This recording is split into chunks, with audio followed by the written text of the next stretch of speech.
For almost 900 years, the galaxy had known peace. It wasn't perfect peace, there were small conflicts, border disputes, and power struggles, but compared to the centuries of chaos before, it felt like paradise. The Galactic Empire and the Confederation of Worlds, once bitter enemies, had finally agreed to stop destroying each other, and at the center of this fragile calm was a single woman, General Arya Voss. She wasn't born into power or wealth. Her early life was simple, even harsh.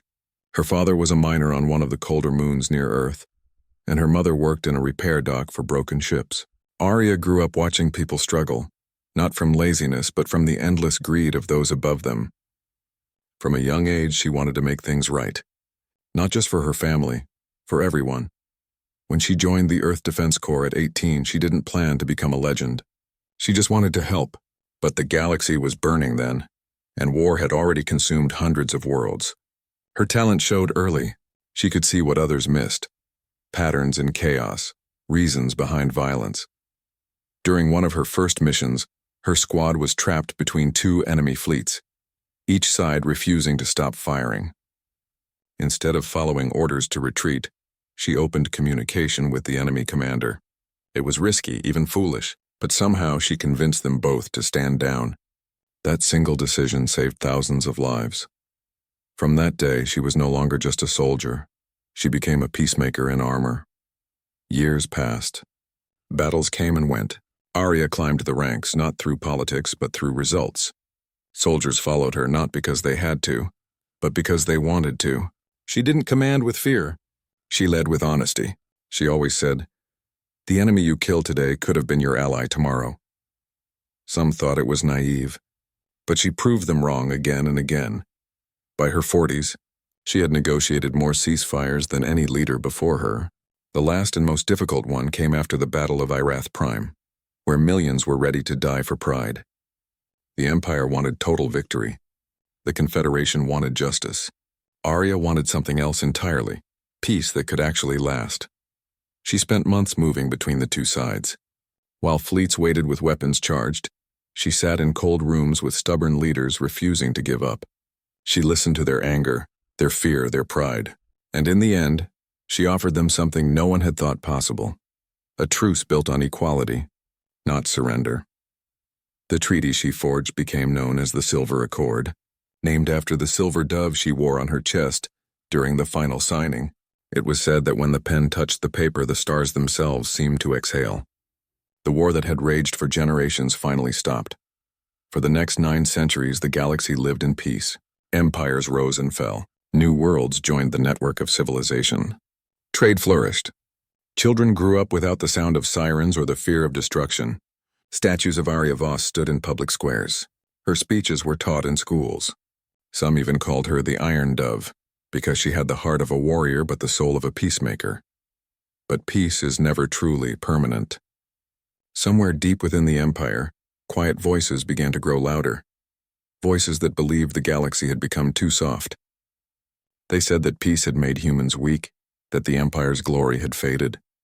These whispers turned into meetings, and those meetings into plans. Arya had long retired from the military. She lived quietly on Earth, in a small house overlooking the same ocean she had seen as a child. Visitors often found her sitting on the balcony at sunrise, reading reports from faraway worlds. She never stopped caring. One morning, an old friend arrived, a man who had once served as her second in command. His face looked tired, his eyes uneasy. He told her something that made her heart go still. A faction inside the Imperial Council wanted to end the Silver Accord.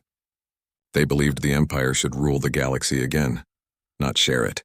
And worse, they were using her name to do it. "Arya," he said, "they say you always knew peace would fail. They claim you warned them to prepare for war. They're twisting your legacy." Arya didn't respond right away. She stared out at the waves, the light shimmering across the water.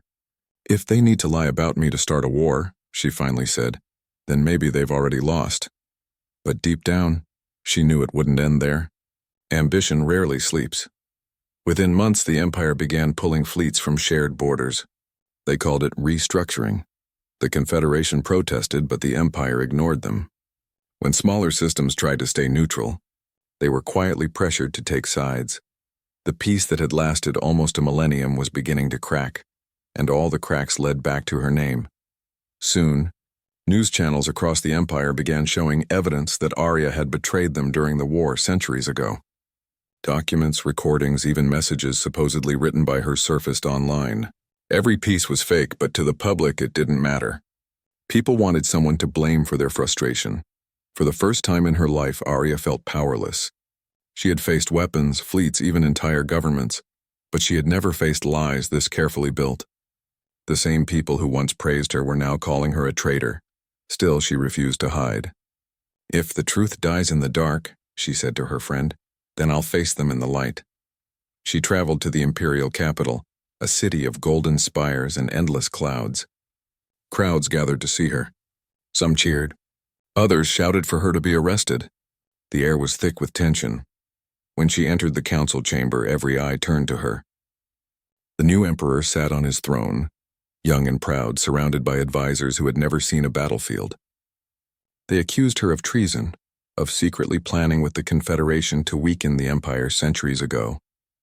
She listened quietly as they read their list of charges. When they finished, she stood tall and said only this: "I gave my life to protect the peace you now enjoy. If that is treason, then you no longer know what loyalty means." Her voice was calm, but her words struck like thunder. The room fell silent for a moment. Then the emperor spoke coldly. "History remembers heroes, General Voss, but it also forgets them when they outlive their purpose." That night, under the glow of the twin moons, Arya looked out over the capital city. She could see the reflection of lights on the metal towers, bright, beautiful, and fragile. She knew what was coming. She could feel it. She could have escaped easily. There were still people who would protect her, whole fleets that would follow her if she gave the word. But she didn't run. Running would prove them right.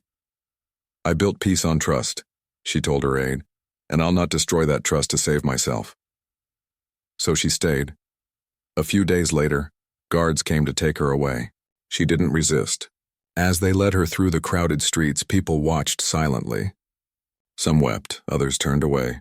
The woman who had ended 1,000 wars now walked in chains through the empire she once united. Even then, she didn't look defeated.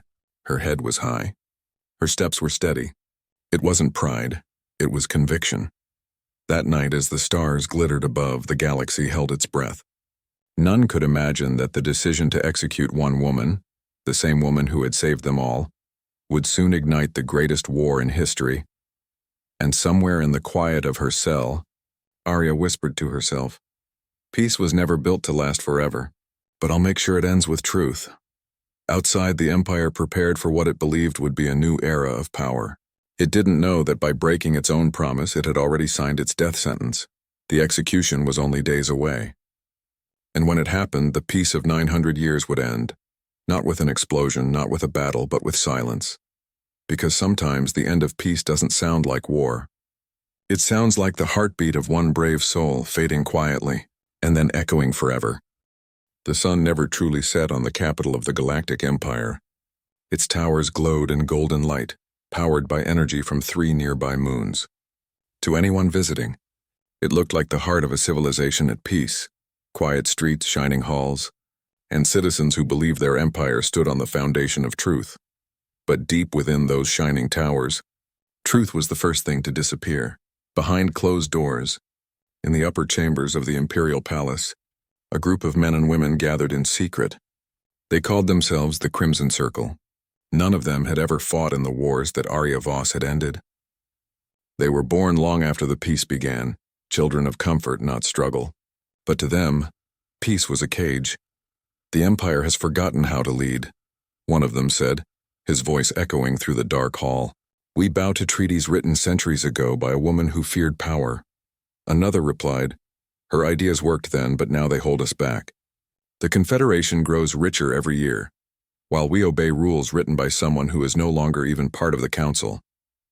They all agreed on one thing: Arya Voss, the symbol of peace, had to be erased. Not just her memory, but her influence, because as long as her name lived, no one could justify another war. The new emperor, young and ambitious, listened quietly. He was not a cruel man, at least not yet, but he had grown up hearing stories of a mighty empire that once ruled the stars.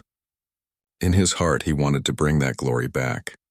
And so, when the Crimson Circle offered him a way to restore balance, he didn't resist. They began their plan slowly, quietly, like rust spreading through steel.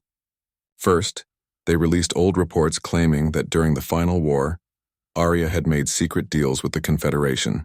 Then they hinted that she had used her fame to hide her betrayal. Soon, every news broadcast, every public forum, and every talk show was repeating her name, but not with honor anymore. At first, the public didn't believe it. How could the woman who ended the wars be a traitor? But doubt is a dangerous thing. It doesn't need proof, it just needs repetition. Soon more evidence appeared. Falsified letters, fake voice recordings, and edited video fragments. The people who once celebrated her began to question her loyalty, and those who still believed in her were too afraid to speak out. Arya watched all of this from her small home on Earth. The sea still moved calmly outside her window, as if nothing in the world had changed. But inside her heart, she felt a quiet storm building. One evening, her old friend visited again, the same man who had warned her before. His uniform was different now, worn from travel and tension. He placed a small data crystal on her table. "These are all the reports they've spread," he said. "Every word is a lie." Arya looked at the tiny crystal, glowing faintly in the dim light. "Then the truth will win," she said softly. Her friend sighed. "Truth doesn't win anymore, Arya. Stories do." For a long moment, neither of them spoke. The sound of waves filled the silence. Finally, Arya stood and walked to the window. "I fought wars," she said quietly. "But I never fought lies. Maybe this will be my hardest one." Within days, summons arrived from the capital. The Imperial Council demanded her presence for questioning. She could have ignored it or even gone into hiding, but she didn't. She still believed in justice and reason, in the empire she had helped protect. When her ship landed on the capital, the city seemed different. The air felt heavier. People no longer smiled at her the way they once did. Hollow posters that once carried her image now showed words like traitor and silence her secrets, yet she kept walking. She refused to lower her head. Inside the council chamber, the Emperor waited. Around him sat 12 advisors, most from the Crimson Circle. The room was large and bright, but the air felt cold. "General Arya Voss," the Emperor began, his tone smooth but distant. "You stand accused of betraying the Empire during the signing of the Silver Accord. We have reason to believe you shared confidential data with the Confederation, weakening our defenses for centuries." Arya stood tall. Her voice was calm when she answered, "Those words are not truth. They are inventions by people who fear peace because it gives them no power to hide behind." A murmur ran through the room. One advisor leaned forward. "So you deny the evidence?" "I deny the lies," she replied. "And I deny your right to twist history to justify your greed." The Emperor frowned slightly. "Mind your words, General. You are not on the battlefield anymore." "I know," she said quietly. "That's why I'm not afraid." The trial lasted hours. Witnesses spoke, each with carefully rehearsed statements. Digital files were shown, edited to support their claims. Arya asked for the original data to be verified, but the council ignored her request. It was not a trial. It was a performance. By the end of the day, the Emperor gave his decision. Arya would remain under observation until further evidence could be reviewed. But everyone in the room already knew what that meant. She was a prisoner now, dressed in politeness. Her friend met her outside the chamber. His face was pale. "They've already decided," he whispered. "They won't stop until you're gone." Arya gave a small, sad smile. "Then I'll make sure they remember why they're afraid." In the days that followed, the conspiracy deepened.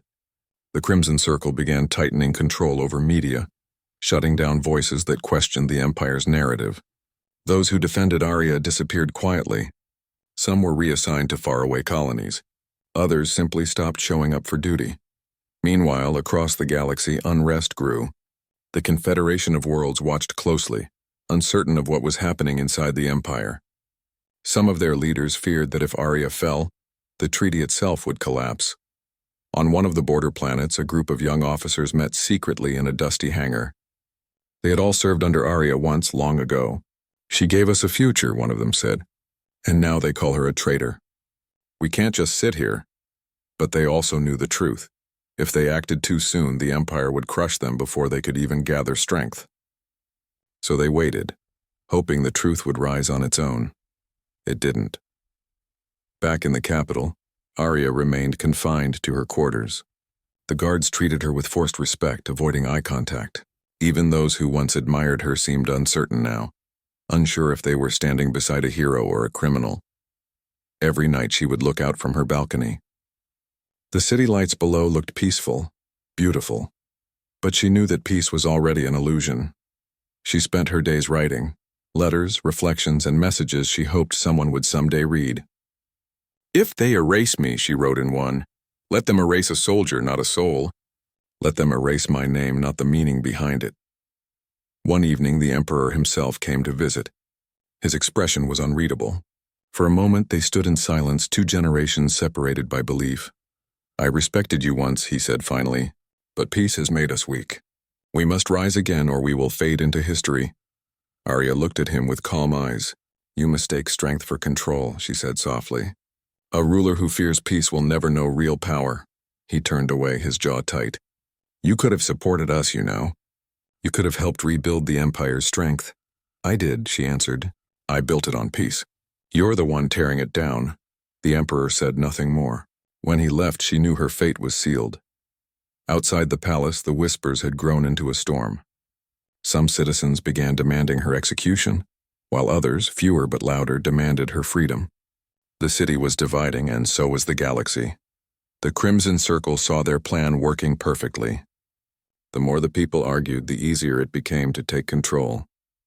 They wanted the Empire to stand united again, but united under fear, not trust.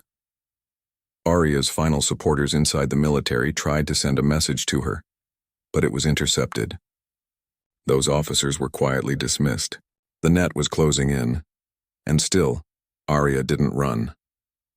On her final night before being officially charged, she sat alone by the window. The stars looked distant, almost cold. She thought about all the soldiers she had led, the treaties she had written, the faces of children who had grown up in peace. She whispered to herself, "Maybe peace isn't broken when they betray it. Maybe it's broken when we stop believing in it." At dawn, the guards came for her again, this time with no polite words. She stood, straightened her uniform, and walked beside them quietly. As she passed through the palace halls, even the guards looked uneasy. Outside, a small crowd had gathered. Some shouted insults, others simply watched in silence. Arya didn't look at them. She looked up at the sky. It was still beautiful, even on the day she was taken away. And somewhere far beyond the stars, the first sparks of rebellion were already beginning to burn, tiny, fragile, and unstoppable. Because no matter how carefully you bury the truth, it always finds a way to rise again. The city was quiet in the early morning, as if the streets themselves were holding their breath. The towers of the capital reflected the pale sunlight, golden and shining, but the beauty was only skin deep. Within the marble halls of the palace, tension was thick enough to taste. Everyone knew what was coming. General Arya Voss had been taken from her quarters early that morning. Her steps were steady, her face calm. She did not flinch at the guards' stern faces or the murmurs of the small crowd that had gathered to watch her leave. She had faced entire fleets in battle. She had negotiated peace between worlds, and she had walked through fire and blood to save thousands. Now she faced something different, a silence that pressed on her like a heavy weight. People lined the streets outside the palace gates. Some cheered her on, others shouted insults, and some simply watched in silence, unsure what to feel. They had been told that she was a traitor, but seeing her in person made it hard to believe. There was no trace of deceit or fear in her eyes, only determination. She looked out at them once briefly and gave a small nod. It was not a gesture of defeat, but of acknowledgement, of connection. Inside the grand hall, the Emperor sat on his throne, surrounded by the advisors of the Crimson Circle. His face was calm, almost expressionless, but his eyes betrayed a flicker of doubt. He knew what this moment represented. To execute the woman who had preserved peace for 900 years would send a clear message. The Empire was strong and unyielding. But it could also ignite the very war he wanted to avoid. The chamber was vast, the ceiling stretching high above, decorated with murals depicting centuries of history, victories, treaties, and heroes. Ironically, Arya's own image was etched in one of the murals. It had been placed there long ago before the whispers of betrayal began. Now she stood beneath it, a living reminder of the life she had dedicated to the galaxy. A hush fell over the room as she was led to the platform at the center. The platform was simple, yet its presence was enough to make the air heavy. The crowd surrounding the hall leaned forward, straining to see every detail. This was not just a moment in history. It was the moment that would decide the future. Arya was asked if she wished to speak before the ceremony began. She paused for a long moment, her gaze sweeping across the room, taking in the faces of the Emperor, the advisors, the guards, and the silent witnesses. She took a deep breath, steadying herself. Then, in a voice clear enough for everyone to hear, she said, "Peace is not weakness. Truth is not something to fear. You may try to erase me, but you cannot erase the ideals that I fought for. Every life I saved, every treaty I wrote, every battle I ended. All of that remains no matter what happens today." Her words hung in the air like a fragile song. Some in the crowd felt a pang of shame, others a spark of hope. Even the Emperor for a moment felt a flicker of the respect he once held for her. The ceremony proceeded with strict precision. Guards moved with silent efficiency. Arya remained calm, unflinching, as she was guided to the center of the platform. Every movement was deliberate, every moment calculated to demonstrate authority and control. Yet in her mind, Arya was not afraid.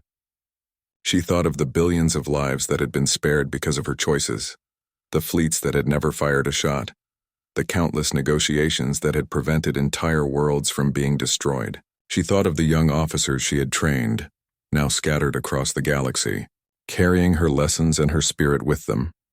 She remembered the faces of children on distant planets, smiling without knowing who she was, and she knew that her actions had created a ripple far greater than any one life. The Emperor gave a final signal, and the moment arrived. The ceremonial process began. It was not meant to be violent or gory. The Empire had learned long ago that spectacle could intimidate without causing unnecessary harm. The procedure was precise, mechanical, and controlled. Every step was documented, every movement observed. Arya stood still, her head held high. She felt a strange calmness settle over her. It was not relief, but clarity. She understood fully that this moment was not the end. It could not erase what she had done, what she had fought for, or the legacy she had built. In those final moments, she thought not of herself, but of the galaxy. She thought of the thousands of worlds that had known peace because she had been willing to face impossible odds. She thought of the men and women who had learned from her, who had chosen compassion over cruelty, who had chosen courage over fear, and she smiled quietly, for herself and for them. When the ceremony concluded, and the formalities were complete, the hall was silent. The audience did not cheer, nor did they cry. They simply watched, held in a kind of suspended disbelief. Outside, the city remained quiet. News of the event would spread quickly, faster than any fleet could move. Across the galaxy, people would react, some with grief, some with anger, and some with newfound determination.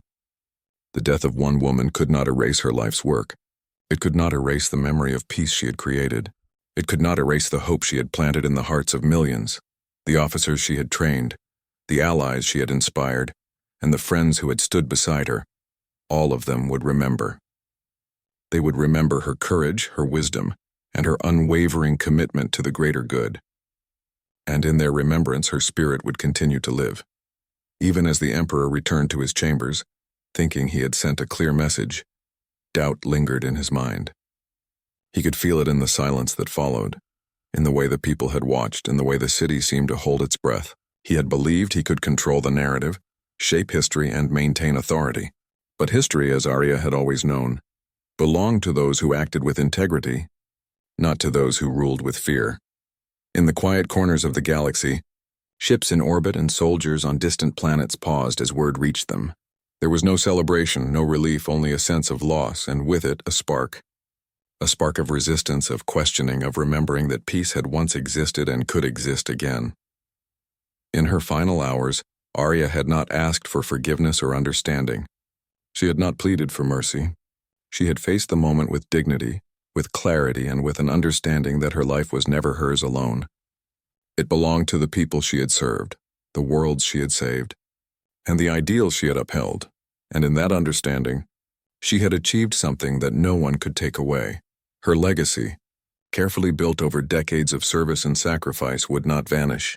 It would echo through history, carried by those who believed in her, by those who had learned from her, and by those who refused to accept lies as truth. The emperor and his advisors could control the present, but they could not rewrite the past. They could not erase the impact of a life lived with courage and integrity, and they could not prevent the ripple that would grow into a wave that would challenge their authority, question their motives, and ignite the galaxy in ways they could never foresee. Even in her absence, Arya's presence was felt. It was in the small acts of kindness her soldiers continued to perform, in the careful diplomacy of leaders who remembered her teachings, and in the quiet courage of ordinary citizens who refused to accept fear as the ultimate ruler. Her execution had been meant to end a life. Instead, it had begun a story that could not be silenced. And somewhere in the quiet corners of the galaxy, beyond the view of the Emperor and his council, the first signs of change began to appear. Small groups gathered in secret, inspired by her life and determined to carry forward her vision. They spoke in whispers, moved in shadows, but they were united by one truth. Peace could not be destroyed by a single act, and courage could not be killed by fear. The galaxy had lost Arya Voss, the woman who had ended wars and shaped history, but in that loss it had gained something more powerful, a reminder that one life, lived with honesty, bravery, and unwavering principle, could change the course of the stars. And as the city above her fell silent, as the Empire resumed its daily operations with the weight of authority, a quiet truth settled over the people who had watched her last moments. They had witnessed not just an end, but a beginning, for courage once ignited cannot be contained, and hope once awakened cannot be silenced. Arya Voss had faced the end with her head held high. But in doing so, she had ensured that the story of her life, the ideals she lived for, and the vision of peace she had created would echo forever, guiding those who dared to dream, to lead and to fight not with weapons but with truth. Even in death, she was not gone, and in the heart of the galaxy, the first tremors of what would become a new era were already stirring. The news of Arya Voss's death spread across the galaxy, faster than any message system could fully track. Star systems that had once thrived in quiet peace now woke to shock, disbelief, and an anger that simmered like a distant storm. On countless worlds, citizens paused in their daily routines, staring at the hollow screens or the projections in public squares. The woman who had ended wars, the symbol of 900 years of peace, was gone, and the reasons given for her death, the lies, the accusations, the false evidence, felt hollow to so many who had known her work. In small towns and large cities alike, conversations turned to whispers of revolt. Ordinary people who had never touched a weapon began asking questions. If peace can be destroyed so easily, what hope do we have? Soldiers who had once served under her or been inspired by her leadership felt a familiar fire rise in their hearts. They remembered her words, her calm in the face of impossible odds, her belief that one person could make a difference. On one distant mining colony, a group of young officers met secretly in a dimly lit hangar. Ships waited outside for inspection, engines humming quietly. The men and women who had served under Arya in smaller skirmishes now carried her teachings into their lives. They spoke in hushed tones, carefully avoiding the attention of local officials loyal to the Empire. "She gave us everything," one of them said quietly, staring at a holographic image of Arya that floated between them, and they called her a traitor. "How can we just sit and watch?" "We don't have to sit," another replied, his voice steady. "We can do something. Even if it's small, even if it's only symbolic, we can remind people what she stood for." It started slowly. Small acts of defiance appeared first, symbols of her legacy carved into public squares, messages of hope hidden in data streams, voices speaking her truth in quiet gatherings. These small sparks grew as more people found courage to act. They were careful, deliberate, and patient. They knew the Empire would react harshly if they acted recklessly, but they also knew that Arya had taught them that patience could be as powerful as courage. On a central world in the Confederation, diplomats who had once worked closely with Arya convened. They reviewed her speeches, her recorded negotiations, her personal writings. Her ideas were clear, her logic undeniable, her dedication to peace unwavering. They realized that her death was more than a loss of a leader. It was a spark that could ignite the entire galaxy. Meanwhile, across the Empire, discontent began to rise. The people, conditioned for centuries to obey the rules of peace, were unsettled. They remembered Arya's achievements. They remembered the lives she had saved, the conflicts she had ended. And they could see through the lies, the falsified evidence, the carefully constructed narrative that the Crimson Circle had built. Groups of civilians started to meet in secret. They shared information, preserved old records, and taught the younger generations the truth of what Arya had accomplished. Farmers, traders, teachers, and engineers, all ordinary people, began to play a part in spreading her message. In the cities, graffiti began to appear in hidden corners, a silver dove with one wing scorched black, the symbol Arya had once worn proudly. It became a signal, a way for those who still believed in her to recognize one another. It was simple, silent, and powerful. The Empire tried to remove it, but it kept reappearing, as if the galaxy itself refused to forget. Even soldiers who had been loyal to the Empire found themselves torn. Some remembered Arya as the leader who had shown them mercy, who had believed that no life was expendable. They questioned the orders that now claimed she had been a traitor.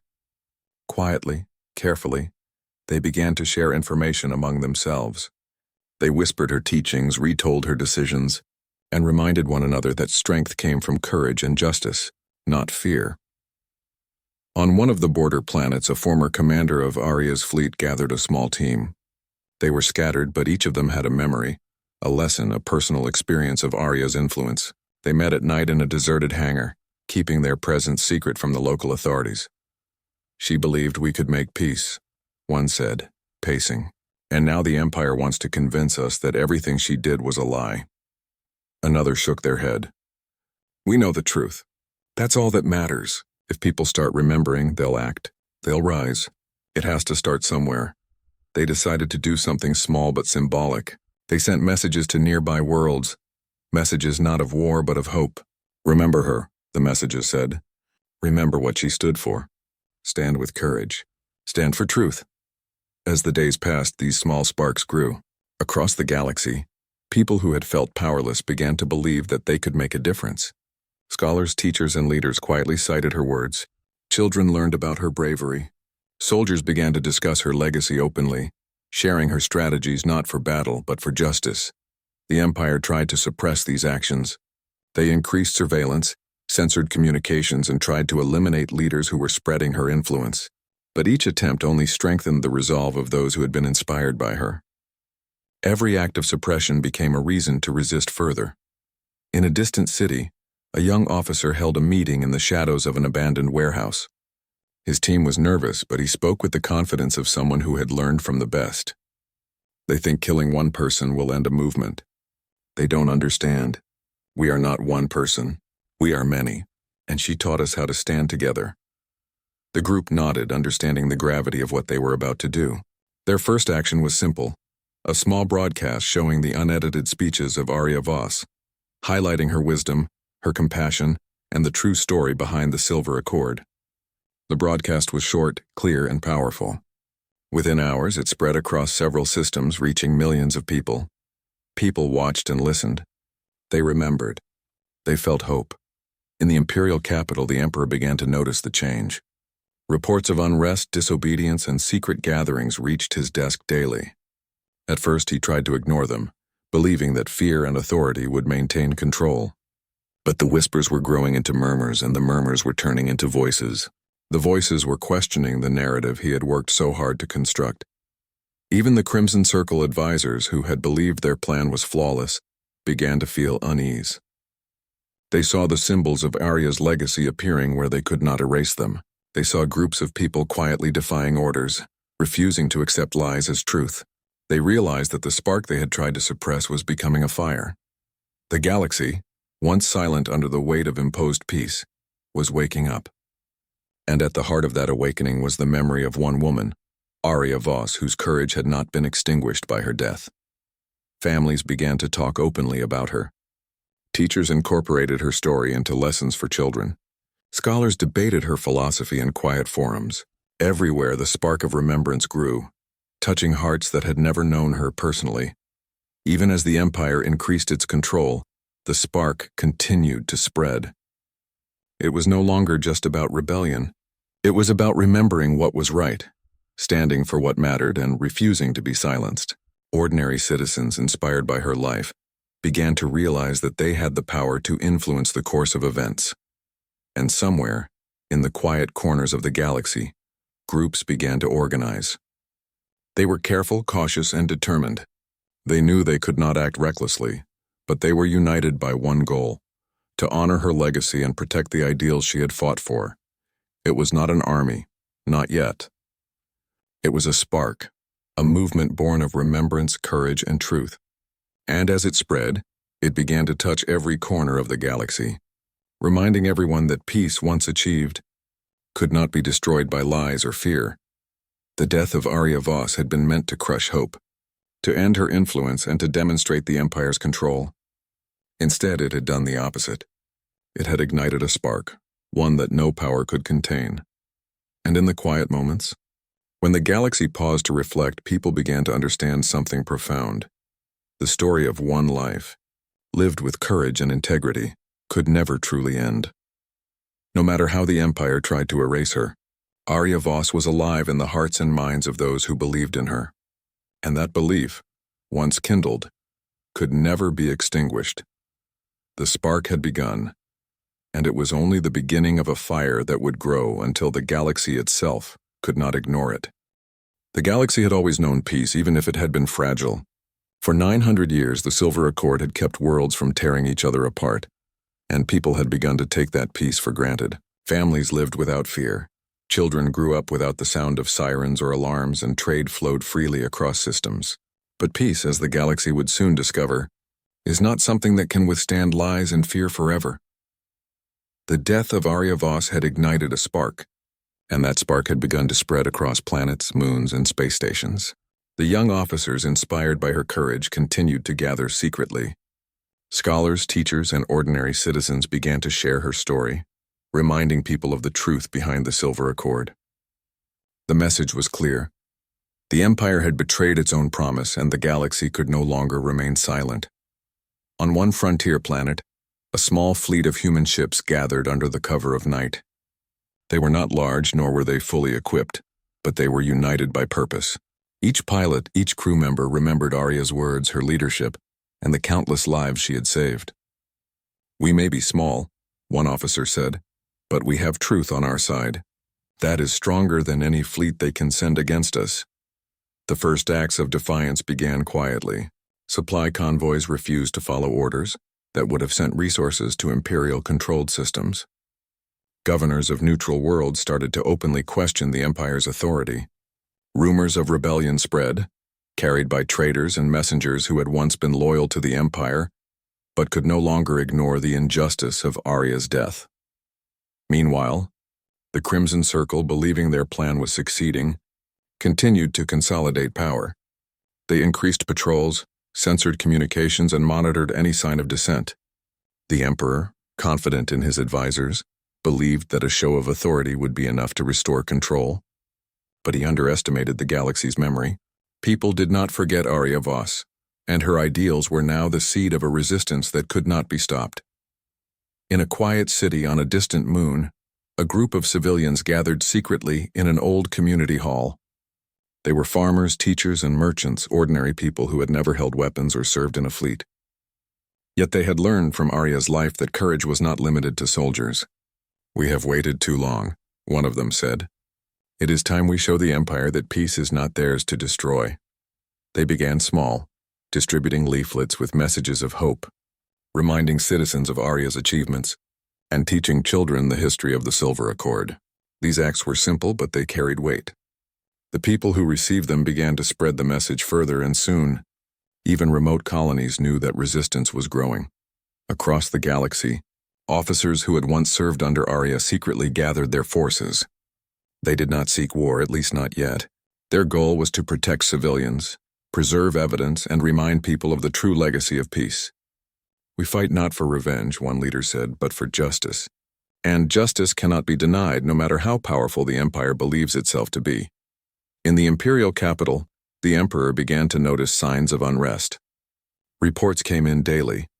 Groups of citizens defying orders, minor rebellions in remote systems, and an increasing number of soldiers questioning commands. At first, he dismissed these as minor disturbances, but the frequency and scale of the reports were growing. He called meetings with the Crimson Circle advisors seeking explanations. "They are small," one advisor said confidently. "They cannot challenge the Empire. These are just whispers easily silenced." "They are not whispers anymore," another warned. "The people remember. They remember what she fought for. And they are no longer afraid to act." The Emperor frowned, sensing a change he could not control. He had believed that by removing Arya, he had removed the threat. But he was beginning to realize that her influence was far greater than he had imagined. One life lived with courage and integrity had become a movement. As the weeks passed, the galaxy shifted. Trade routes were disrupted not by attacks but by citizens refusing to participate in systems controlled by the Empire. Communication networks were flooded with messages honoring Arya and questioning Imperial authority. Even the outermost colonies, long ignored, began sending envoys to coordinate with one another. In one secret meeting, former commanders of Arya's fleet gathered to plan their next steps. They did not want to start a war, but they knew that the Empire's aggression would eventually force their hand. "We cannot wait for them to make the first move," one said. "They will use fear and power to crush anyone who opposes them. We must be ready and we must act together." The leaders agreed to focus on strategic, nonviolent actions first, protecting civilians, spreading truthful information, and maintaining order in systems that had begun to reject Imperial control. They called it the Silent Shield, a network of people and ships that could operate independently but support one another. Even as the Empire tried to clamp down, the movement continued to grow. Citizens who had once been obedient began refusing orders that violated the ideals of peace. Soldiers who had been loyal to the Empire quietly resigned, unable to participate in actions that betrayed Arya's legacy. Teachers continued to pass on her lessons, and students began asking questions that the authorities could not easily answer. On a remote planet near the border of Imperial space, a small fleet successfully intercepted a convoy carrying supplies meant for Imperial loyalists. They did not destroy the convoy. Instead, they redirected the resources to colonies struggling to survive. It was a subtle act, but it sent a message. The people were no longer powerless. They had found a way to act without igniting unnecessary conflict. And their success inspired others to follow suit. The first official clash occurred when Imperial forces attempted to reclaim a colony that had openly defied orders. The people resisted not with weapons at first, but with courage and unity. Soldiers who had grown tired of strict commands refused to fire. Civilians formed protective lines, blocking Imperial troops from entering. The conflict was tense but largely bloodless, and the message was clear. The Empire's authority was not absolute. Across multiple systems, similar events unfolded. The Empire's fleets could no longer rely on obedience alone. They faced hesitation, defiance, and in some cases outright refusal to follow orders. The galaxy, once quiet under imposed peace, was alive with action, discussion, and the undeniable influence of Arya Voss. In the Imperial capital, the Emperor grew frustrated. Meetings with the Crimson Circle became tense, with advisors blaming one another for failing to maintain control. "We did everything right," one advisor said. "We removed the symbol, we censored communication, and yet the people resist." "The people are not resisting us," another replied. "They are resisting lies, and you cannot control the truth." The Emperor, once confident, began to feel the weight of uncertainty. He realized that no amount of authority could erase a life's work or the ideals it inspired. Even as he sought to restore control, the galaxy had already shifted. In secret, the movement continued to grow. Former soldiers trained volunteers in basic defense and strategy, not for conquest but for protection. Scholars and teachers coordinated across systems to ensure accurate information about Arya, and the Silver Accord reached as many people as possible. Merchants, engineers, and farmers contributed in small ways: resources, communication, and intelligence. The galaxy was no longer silent. Conversations, gatherings, and acts of courage were spreading like wildfire. The movement was careful, patient, and determined. It did not seek destruction. It sought to remind the galaxy of what peace had once meant and what it could mean again. And through it all, the memory of Arya Voss remained central. People shared stories of her courage, her fairness, and her unwavering commitment to justice. They spoke of her leadership not as something distant, but as something real and attainable. The Emperor realized too late that the peace of 900 years had been shattered, not by violence, but by the truth. One life lived fully and courageously had reminded the galaxy of what it had lost. The people remembered, and in remembering, they acted. The first sparks of organized resistance had begun, but it was not yet war. It was a quiet rebellion, a collective refusal to accept injustice, and a reminder that power cannot exist without the consent of those it seeks to govern. In that moment, the galaxy understood something profound. Peace can be fragile, but the ideals that support it, truth, courage, and integrity, cannot be destroyed by lies or fear. And somewhere in the shadows, the leaders of the new movement smiled, knowing that the spark Arya had ignited would grow until the galaxy could no longer ignore it. The Empire could try to suppress it, but it was too late. The people remembered, the soldiers remembered, and the galaxy itself seemed to hold its breath in anticipation. The peace of 900 years was over, but something new had begun, something far stronger than fear, far more powerful than lies. It was the beginning of a movement that could not be silenced, a fire that could not be contained, and a truth that would echo across the stars. And at the heart of it all, even in death, Arya Voss's legacy lived on, guiding the galaxy toward the justice and hope she had spent her life protecting. The galaxy had changed. What began as a quiet spark had grown into a fire that could no longer be ignored. Arya Voss's death had been intended to silence her influence, but it had done the opposite. Across worlds and systems, people spoke of her courage, her wisdom, and the peace she had built. Her name was no longer a memory. It was a symbol of truth, justice, and the power of one person to inspire millions. In the capitals of several outer worlds, citizens gathered in squares and halls to honor her legacy. They did not need banners or speeches to remind them of her life. Her story was already embedded in their hearts. People shared tales of the battles she had ended, the conflicts she had prevented, and the countless lives she had saved. And in those stories, they found courage for themselves. Even in the imperial capital, whispers began to grow louder. Some citizens quietly acknowledged the wrongs done in her name. Some soldiers questioned orders and refused to carry out actions that would harm the innocent. The Empire had assumed that her death would eliminate opposition. But the truth has a way of finding its way back. Like water rising to the surface on a remote colony, a group of young leaders met to plan a new society, inspired by Arya's ideals. They were not warriors seeking revenge, they were builders, teachers, and citizens who wanted a galaxy governed by justice and peace. "We cannot rebuild the past," one of them said, "but we can build something better, something she would have wanted." These small groups began to connect. They shared ideas, coordinated resources, and supported one another across distances that once felt impossible. Technology that had once been used to control and censor was now used to communicate, to educate, and to preserve the truth. The galaxy was awakening, not through violence, but through knowledge, cooperation, and shared ideals. Former soldiers who had served under Arya played a crucial role. They became teachers, mentors, and protectors for the next generation. They shared not just her strategies for peace, but her philosophy of leadership. That courage is not the absence of fear, but the choice to act rightly despite it. That true strength comes from protecting life, not destroying it. That hope is more powerful than any weapon. In quiet villages and bustling cities alike, children learned her story. They did not learn about her death as an end, but about her life as a beginning. They learned that one person with determination and integrity could change the course of history. They were taught that ideas matter, that truth cannot be silenced, and that even the smallest actions can ripple across the stars, across multiple worlds. Memorials were built, not monuments of stone or metal, but living symbols of her legacy. Schools, libraries, and community centers were named after her. Gardens were planted in her honor, each flower a reminder that life could flourish even after great loss. And in every place where people gathered, her story was told, ensuring that no one could forget what she had achieved. The movement she had inspired grew beyond borders.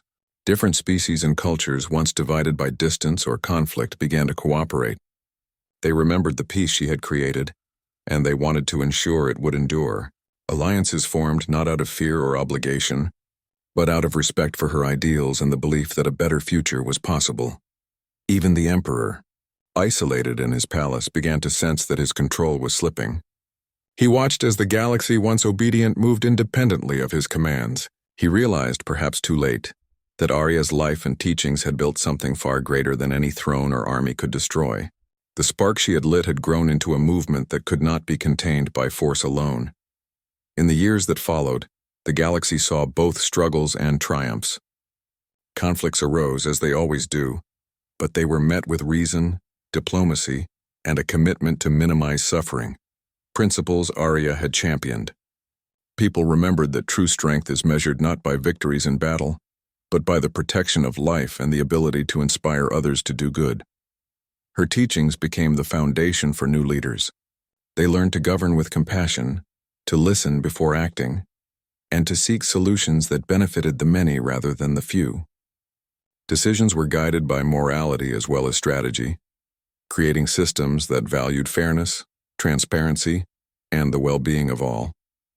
Stories of ordinary people making extraordinary choices became commonplace. A teacher saving a child from harm, a soldier refusing an unjust order, a trader delivering food to a starving colony. Each act echoed Arya's principles. And each act, no matter how small, reinforced the movement that had grown from her life and her death. In quiet moments, older leaders who had served under Arya would gather and reflect on her influence. They spoke of her wisdom, her courage, and her relentless dedication. They remembered how she had faced impossible odds without giving in to fear, how she had led not by command alone but by example. And they realized that her greatest legacy was not in the battle she had won, but in the inspiration she had given to countless people across the galaxy. Communities that had once been isolated now collaborated, sharing resources, ideas, and knowledge. The ideals she had fought for, peace, justice, and cooperation, became the foundation for a new era. People who had once been indifferent or fearful found themselves standing for something greater than themselves. They carried her message forward, ensuring that her life's work would continue to shape the galaxy long after her passing. Even in the darkest corners, where fear and oppression had once ruled, hope began to shine. Citizens who had felt powerless discovered that they could make a difference. Soldiers who had been trained to obey without question learned to think, to choose, and to act with integrity. Leaders who had once sought control began to understand the power of inspiration and truth. Across the stars, people began to celebrate her life in ways both simple and profound. They planted trees, built schools, wrote songs, and told stories. They honored her not just as a hero, but as a teacher, a guide, and a reminder that one person's courage can touch millions. And though she was gone, Arya Voss remained present everywhere. In the courage of a young officer standing up to injustice, in the wisdom of a teacher guiding their students, in the compassion of a citizen helping a neighbor in need, her spirit lived on. The galaxy learned a lesson that could never be forgotten. Peace is fragile, but ideals are eternal. Truth cannot be destroyed by lies, courage cannot be silenced by fear, and a life lived with integrity, even in the face of impossible odds, can inspire generations. In time, historians would look back at the era following her death and see it not as a period of collapse but as a renaissance. The spark she had ignited became a guiding light, leading the galaxy into an age of cooperation, understanding, and progress. It was not easy. There were setbacks, challenges, and moments of doubt, but the principles she had lived by, compassion, justice, and courage, became the compass by which countless decisions were made. Her legacy was not a monument, nor a ceremony, nor a name on a plaque. It was alive in the people who carried her vision forward. It was in the actions they took every day, the choices they made to stand for what was right, and the hope they shared with others. And as long as those ideals lived in the hearts of the galaxy's citizens, Arya Voss would never truly be gone. The galaxy had witnessed her life, learned from her wisdom, and carried her ideals into the future. The peace she had built had been shattered, but the principles she had fought for could not be destroyed. They became the foundation for a new era, one where courage, truth, and justice were stronger than fear, stronger than lies, and stronger than any empire that sought to dominate without conscience. And in every corner of the galaxy, people remembered her, They did not only remember her death but the way she had lived, the choices she had made, and the hope she had inspired. She became more than a leader. She became a symbol of what was possible when one life is dedicated to the greater good. In the end, the galaxy understood what Arya had always known. No one can truly erase a life lived with courage. No one can silence truth, and no one can stop hope from spreading once it is kindled. Her story had begun centuries ago, but its impact would continue forever. And as new generations grew, learning her story and following her ideals, the galaxy thrived, not because of fear or control, but because one person had dared to lead with integrity, compassion, and unwavering courage. Arya Voss's legacy was complete. It was eternal. It was alive, and it would guide the galaxy for generations to come.